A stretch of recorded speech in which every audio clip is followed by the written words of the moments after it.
ये तो बहुत ज़्यादा प्रॉब्लम्स हमें पाकिस्तानी ड्रामास में देखने नज़र आते हैं, और उससे ज़्यादा बहुत ही क्यूट सी एक प्रॉब्लम मैं यहाँ पर हाईलाइट करना चाहूँगा।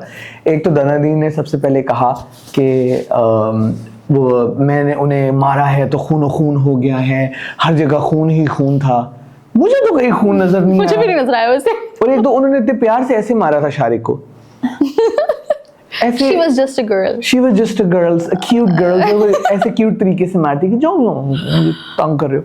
तो मैं यहाँ पर प्रोड्यूसर्स डायरेक्टर्स को ये कहना चाहूँगा कि अगर आप कुछ दिखा रहे हैं, कुछ हल्का सा ही आप वायलेंस दिखा रहे हैं, आई डोंट वांट कि हर जगह खून के स्प्लैटर्स आप दिखाएं, लेकिन एटलीस्ट कुछ रियलिस्टिक दिखा दें, कुछ सिर्फ एक्सप्रेशन देना इज नॉट इम्पोर्टेंट। वो से 5 दिन अस्पताल भी रह गया। हाँ, वो अस्पताल भी रह के उसको टांके भी लगे, लेकिन एक खूबसूरत सा इधर ना पिंक कलर का उन्होंने वैसे पिंक था, वो लिपस्टिक का उन्होंने शेड लगा दिया कि वाह जी वाह बड़ा दर्द हो रहा है उससे। नो पट्टी नो एनीथिंग, और 5 दिन वो बंदा वहां रहा है तो